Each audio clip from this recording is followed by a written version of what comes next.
It was May of 2006, and I was traveling 8,600 miles from my home in Phoenix, Arizona, to Bangalore, India. I grew up in Maine. Traveling to India was something I had never thought was going to be in my future. But I was heading there to onboard a team of employees.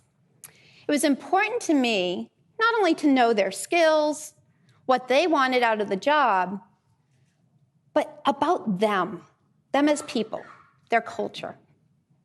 So with that in mind, I decided to take a trip to what they call City Market.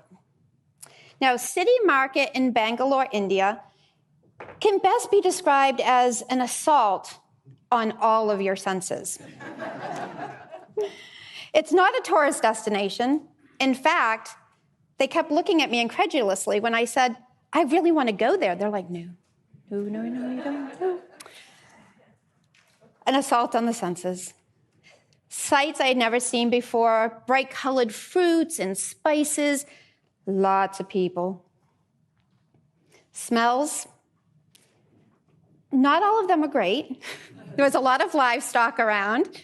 And did I mention it was May and really, really humid? So crowds of people, all these scents, all these smells, all of these noises that I had never experienced in my life. It was a little overwhelming, to be honest. I kind of stuck out like a sore thumb. So when I spied over in the corner of the market, this alcove, this concrete alcove that not only offered some shade, but it also offered a beautiful visual. See, it was in this basement-like structure that the ladies were sitting there, stringing flowers together, making leis for the temple.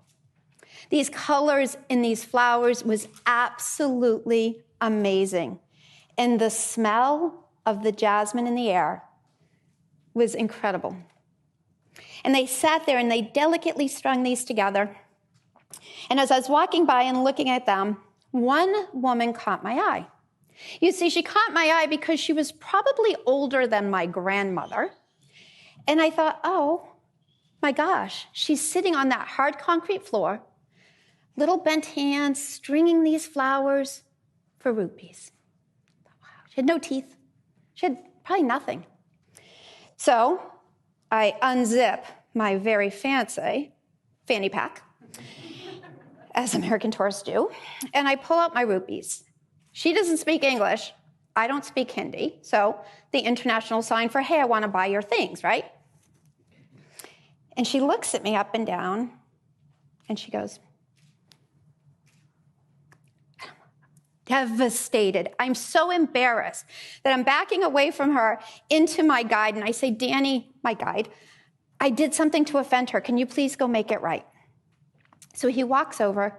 He has a little conversation with her. And then he waves me over. And she gets up and she picks the most beautiful jasmine lei I've ever seen. And with her arthritic hands, she pins it in my hair. And again, unzip the fanny pack.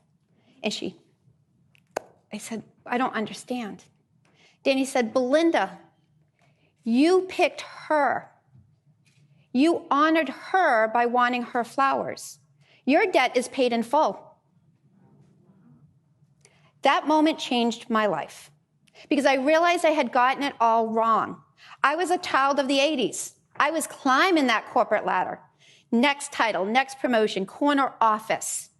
I had it all wrong. I was defining my value by what I earned and not by who I was serving. When we put money before honor, we're only going to get so far. But when we truly serve from our hearts, the people who honor us with their time, their trust, their money, we will be abundantly rich. I have a journal from that time in India. When I open that journal, I see that lei preserved. Flowers are now brown and wilted, but they are my constant reminder of a woman who had nothing, yet was the wealthiest person I have ever met in my life.